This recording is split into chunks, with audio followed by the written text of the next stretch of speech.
Bueno, por la gracia de Dios vamos a estar hablando algo sobre la esperanza de la resurrección y el corazón del creyente, del salvo, ante la despedida de seres queridos. Y en este caso a nosotros nos toca decirle hasta luego, amado diácono Oscar, porque el Señor obviamente lo ha llamado a su presencia. Así que tendremos un recordatorio breve, básicamente de su persona y también de la esperanza que nos da la Escritura. Un poco la idea es ver 10 textos por lo menos de todos los que tenemos en la Escritura acerca de un aspecto hermenéutico que se llama revelación progresiva y ver cómo en aquellas cosas que Dios ha revelado en la Escritura, ha dejado escritas por hombres que Él utilizó, aparece la esperanza de la resurrección y nosotros que pertenecemos a esta dispensación, al tiempo de la Iglesia, nos damos cuenta de cuánta información tenemos y cuánta seguridad para nuestro futuro. En segundo lugar, vamos a recordarnos a nosotros mismos que el creyente, una vez que ha recibido a Cristo como Salvador, tiene una tarea, tiene servicio, un camino de buenas obras, y esas buenas obras Dios ha preparado también que tengan coronas, que un día, según 1 Pedro, las tiraremos a sus pies, y como dice Apocalipsis 4 y 5, similar a lo que hacen los ancianos allí, en su presencia. En tercer lugar, vamos a ver una sinopsis de la vida de nuestro diácono Oscar. En cuarto lugar, vamos a ver algunas palabras y algún aporte que el diácono Johan nos va a dejar como recordatorio. Y por supuesto que la tarea que tenemos que continuar hasta que el Señor nos llame o nos encuentre en las nubes en el arrebatamiento es nuestra responsabilidad. Uno no puede dudar cuando lee el Antiguo Testamento de que aquellas personas que arrancan con Abraham tienen la esperanza de ser unidos a su pueblo, a sus antepasados. Y esa idea, que es la semilla de esta esperanza, indicaba que estas personas que tenían esa relación directa con Dios sabían que en el futuro iban a estar en la presencia de Dios. En Génesis 49, Jacob dice que cuando acabó de dar mandamientos a sus hijos, encogió sus pies en la cama y expiró, y fue reunido con sus padres. En un aspecto es enterrado con sus padres y en otro aspecto esa reunión es la misma estructura con que Dios habla a sus hijos o a sus siervos en el Antiguo Testamento. En Job, que es un libro contemporáneo de Moisés, en el sentido contemporáneo porque el libro es escrito en ese periodo, Job 19:25 dice: yo sé que mi Redentor vive, y al fin se levantará sobre el polvo, y después de deshecha esta mi piel, en mi carne de ver a Dios, al cual veré por mí mismo, y mis ojos lo verán y no otro. Aunque en ese momento estaba pasando por unas grandes pruebas, Job dice: aunque mi corazón desfallece dentro de mí. Estos son pequeños detalles de que tenían una confianza en el futuro. Utilizamos abundantemente textos de los Salmos en algunos momentos porque nos muestra el corazón de personas que estaban bajo la ley mosaica, pero que sus emociones no tenían ni tienen grandes diferencias con las vivencias que tiene cualquier ser humano también en la dispensación de la Iglesia. En el Salmo 48:14, un texto que en la Reina Valera está muy claro, dice: porque este Dios es Dios nuestro eternamente y para siempre. Él nos guiará aún más allá de la muerte. Observen, bajo la ley mosaica, también era una convicción que había en sus corazones. En Daniel 7:18 dice: después, está mirando las bestias que son los gobiernos que van a venir a partir de Nabucodonosor. En el capítulo 2 era una estatua, una gran imagen, y bueno, aquí en el capítulo 7 son unas bestias, las cuales son esos mismos reinos. Después recibirán el reino los santos del Altísimo y poseerán el reino hasta el siglo, eternamente y para siempre. hay unos textos que eliminamos, no los citamos, y el versículo 22 dice, hasta que vino el anciano de días, refiriéndose al Señor Jesucristo, y se dio el juicio a los santos del Altísimo, y llegó el tiempo, y los santos recibieron el reino. En Daniel 12:13, Dios le dice a Daniel, tú irás hasta el fin, y reposarás, y te levantarás para recibir tu heredad al fin de los días. Como vamos viendo, y hay muchos otros textos que no vamos a utilizar por cuestión de tiempo, a medida que se van escribiendo los libros, va transcurriendo el tiempo, aparece esta revelación progresiva con respecto a la esperanza de la resurrección. Es el Señor que en Lucas 16, hablando del rico y Lázaro, nos cuenta en el versículo 22 que aconteció que murió el mendigo y fue llevado por los ángeles al seno de Abraham. Y murió también el rico y fue sepultado. Y en el Hades alzó sus ojos estando en tormentos y vio de lejos a Abraham y a Lázaro en su seno. Y ahora, después de que el rico en el Hades habla con Abraham y le pide que vaya, aunque sea Lázaro, a mojar la punta de la lengua, su lengua con un poco de agua, y luego que se le dice que no, y él dice, bueno, mandalo para que le hable a mis hermanos. Y el Señor nos deja la respuesta que Abraham le da.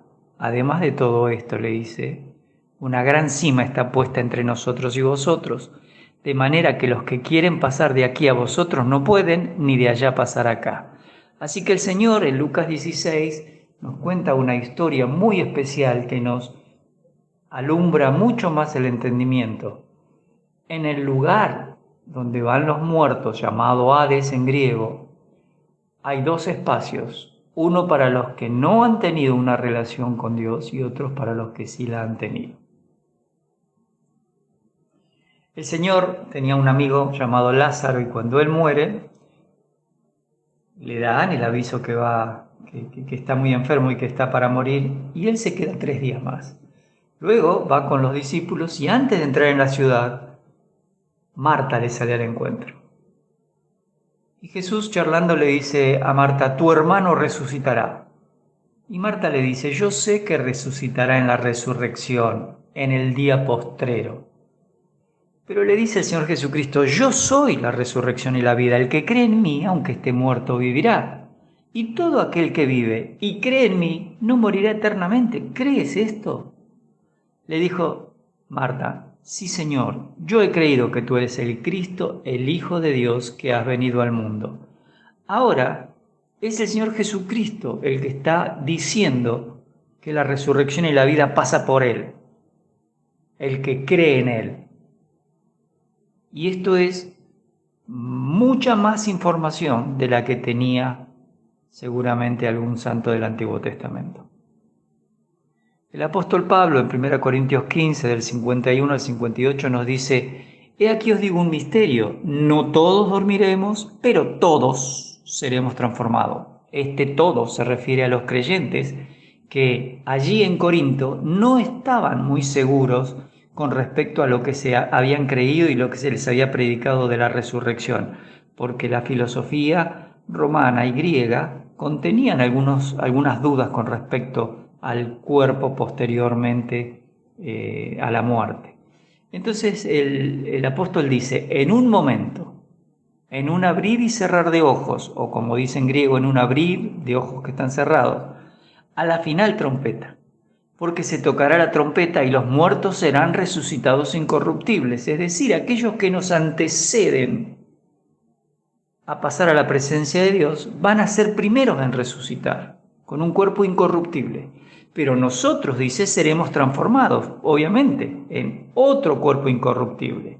Porque es necesario, dice Pablo, que esto corruptible se vista de incorrupción y esto mortal se vista de inmortalidad. Y cuando esto corruptible se haya vestido de incorrupción y esto mortal se haya vestido de inmortalidad, entonces se cumplirá la palabra que está escrita, sorbida es la muerte en victoria. Esta indicación es fundamental para el creyente. Pero en 2 Corintios, con respecto a los que estamos aquí presentes en la vida, todavía no hemos partido con el Señor, Pablo escribe, Porque sabemos que si nuestra morada terrestre, este tabernáculo, se deshiciere, tenemos de Dios un edificio, una casa no hecha de manos, eterna en los cielos. Y por esto también gemimos, deseando ser revestidos de aquella nuestra habitación celestial, pues así seremos hallados vestidos y no desnudos.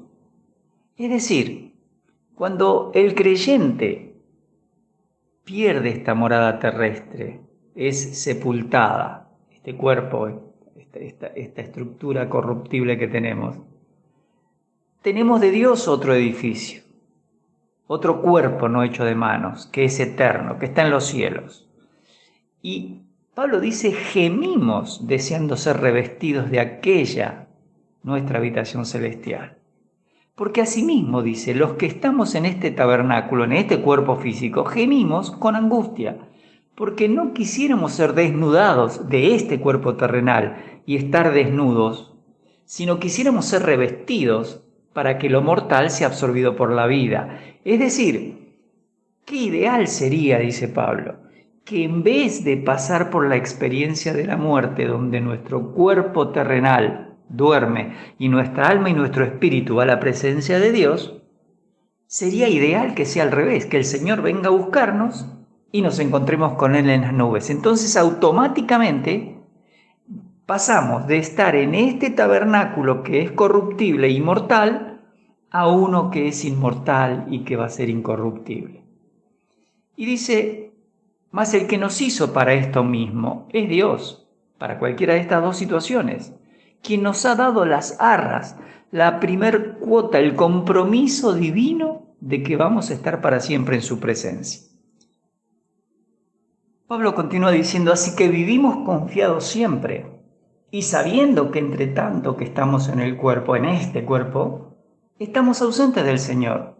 Eso se refiere a que nuestra alma y nuestro espíritu están aquí adentro, no están en la presencia de Dios.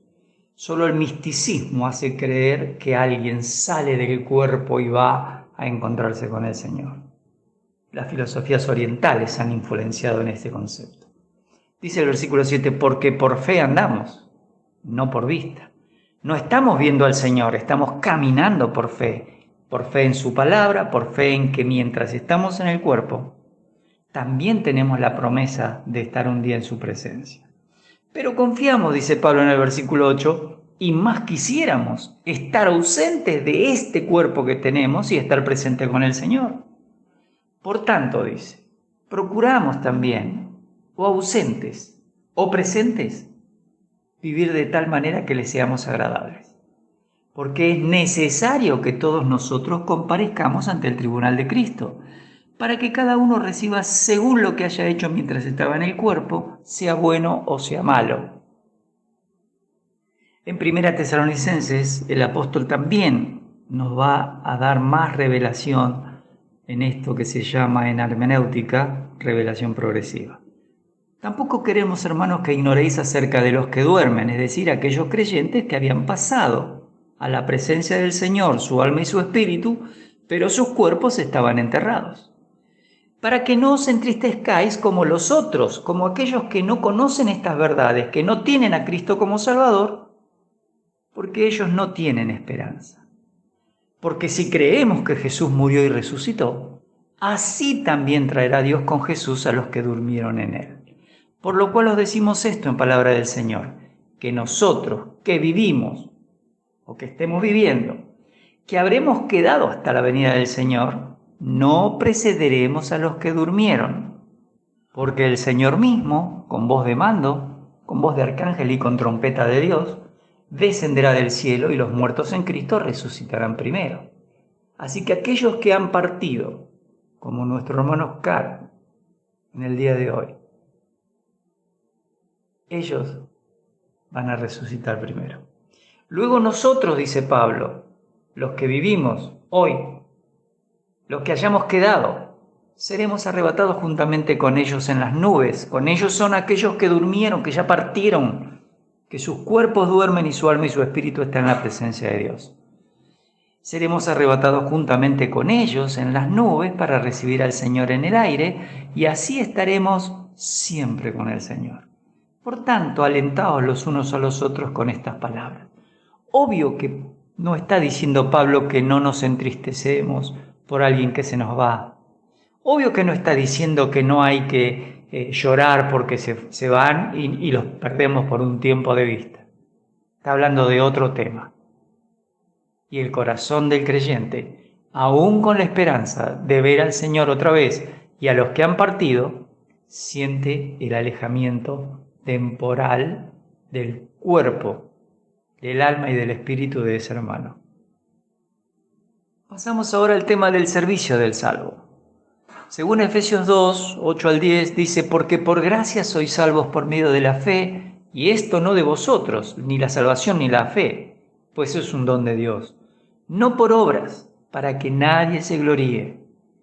Porque somos hechura suya, creados en Cristo Jesús para buenas obras, las cuales, esas buenas obras, Dios preparó de antemano para que anduviésemos en ellas.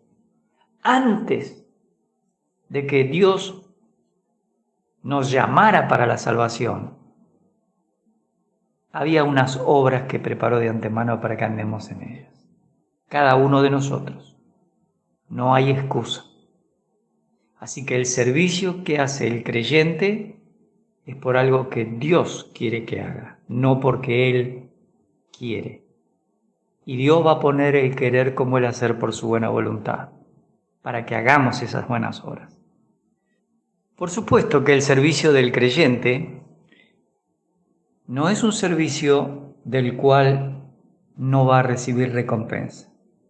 El Señor también en su gracia, aquel que según Efesios 1 nos escogió desde antes de la fundación del mundo, aquel que según Efesios 2 nos coloca en ese camino de buenas obras, es el que también nos va a recompensar.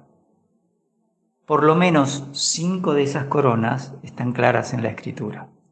En 1 Corintios 9:25 dice Pablo, hablando de su servicio como apóstol y de la manera en que él presentaba el Evangelio, él dice: todo aquel que lucha de todo se abstiene. Ellos, aquellos que luchan secularmente, para recibir una corona corruptible. Está hablando de los juegos que se hacían en esa época en Grecia y en Roma. Pero dice: pero nosotros no vamos a recibir una corona que se corrompe, sino una que es incorruptible. En Santiago 1:12, hablando del tiempo de pruebas y de tentaciones, Santiago dice: bienaventurado, súper feliz el varón que soporta la tentación, porque cuando haya resistido la prueba, recibirá la corona de vida que Dios ha prometido a los que le aman.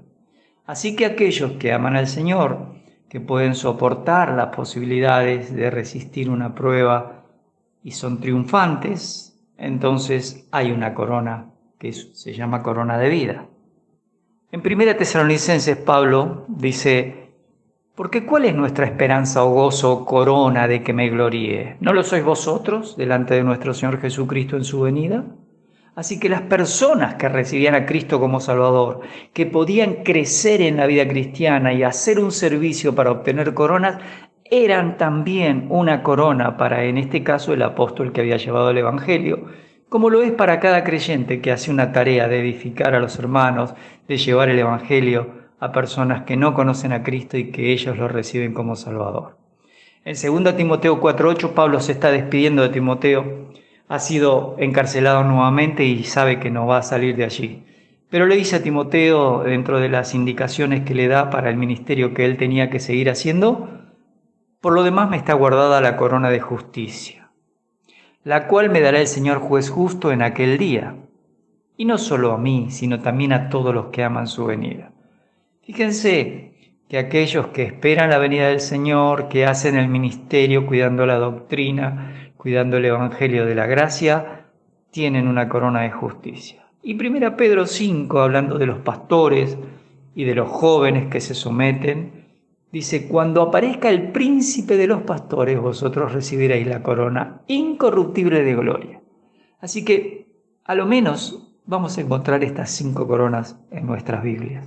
Probablemente haya muchas más, no tenemos esa revelación en la Escritura, pero todo lo que hagamos, sea de palabra o de hecho, dice Pablo en Colosenses 3 o en Efesios, tiene que ser hecho para la gloria de Dios, en el nombre del Señor Jesucristo, dando gracias que Dios nos permite hacer lo que hacemos.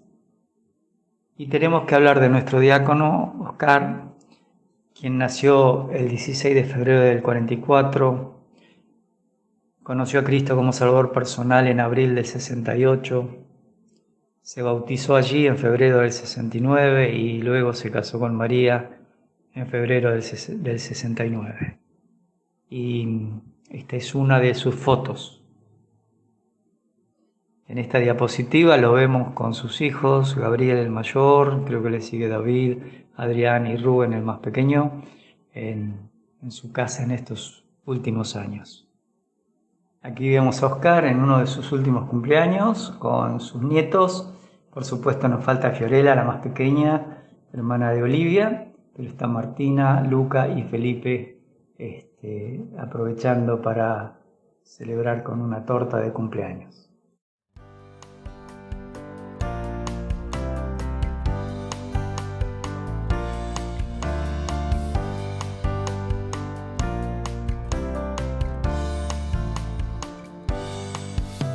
Mis labios quieren Y acá estamos con el diácono y su esposa de la iglesia de Bernal, que tenían ganas de dedicarle algunas palabras en este día especial que están pasando. Tiene la palabra el señor Oscar. Bueno, ahora, Sí, dale. ¿Qué esperamos? por lo cual también vosotros, Para. ¿Qué vas a leer? ¿Qué es lo que querés decir? Primera Tesalonicenses Los quiero animar por este versículo. 2:3. Algo así. Sí, alguna introducción. Lo que vos quieras. Bueno, el diácono les va a leer un versículo. Por lo cual también nosotros sin cesar damos gracias a Dios. Cambiate los lentes. No, no ¿Y qué hacemos? Buscamos una Biblia más grande. Pero si no te lo aprendés de memoria. Bueno, te lo aprendés de memoria. No, Lo tendría que saber el diácono de memoria, ¿no? Y bastante sé toda la vida. ¿Dónde termina? Acá, mira. Vosotros,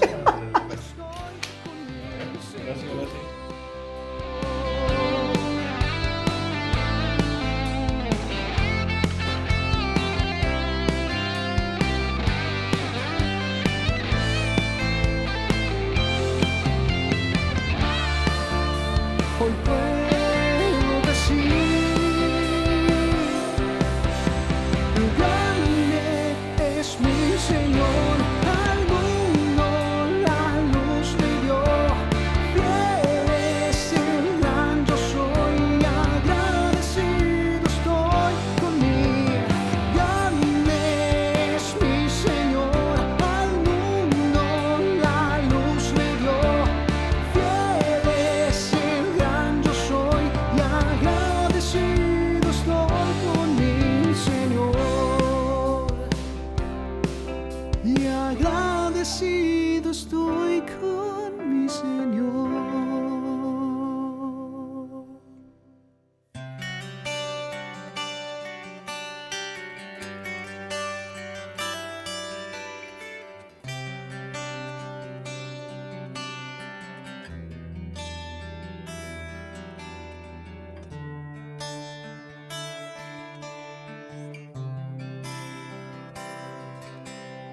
reunimos, disfrutamos de la, reír, reímos de la, reír, de la- reír, de la- reír.